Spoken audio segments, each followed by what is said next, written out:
الذين يحبون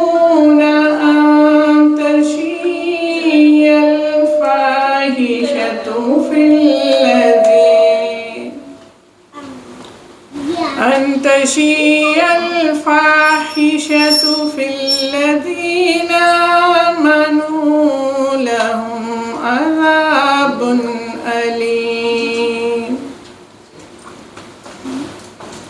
لهم عذاب أليم في الدنيا والآخرة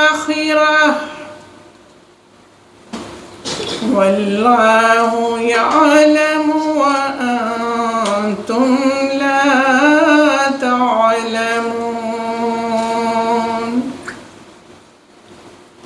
ولولا فضل الله عليكم ورحمته وأن الله رؤوف رحيم.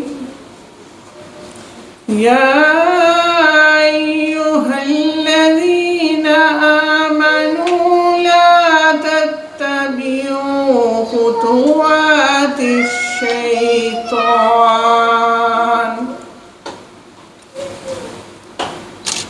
ومن يتبع خطوات الشيطان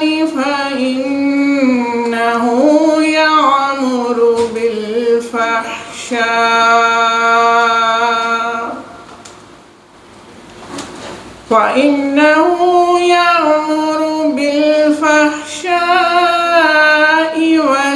والمنكر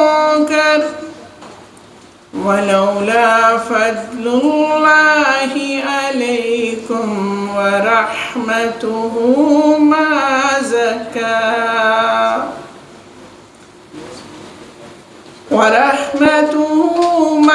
زكى منكم من أحد أبدا ولكن الله يزكي من يشاء والله سميع عليم। सदक़ल्लाहुल अज़ीम। जो लोग मुसलमानों में बेहयाई फैलाने के आरज़ूमंद रहते हैं उनके लिए दुनिया और आखिरत में दर्दनाक अज़ाब हैं।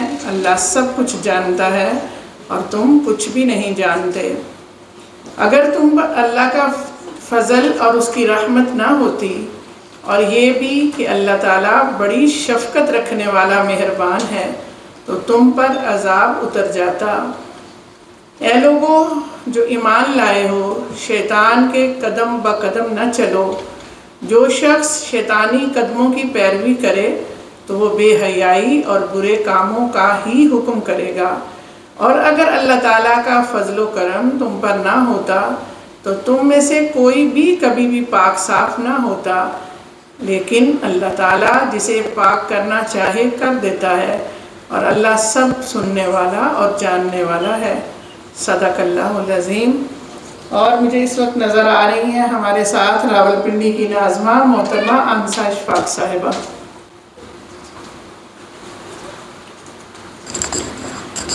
जज़ाकल्लाह। मंजिल तो मिलेगी भटक कर ही सही, गुमराह तो वो हैं जो घर से निकले ही नहीं। मोअज़्ज़िज़ मेहमानान को खुशामदीद कहने के लिए मैं दावत देती हूँ हमारी बहुत ही दिल अज़ीज़ साबका MNA और मौजूदा डायरेक्टर पब्लिक रिलेशन पाकिस्तान आयशा सैयद साहिबा को।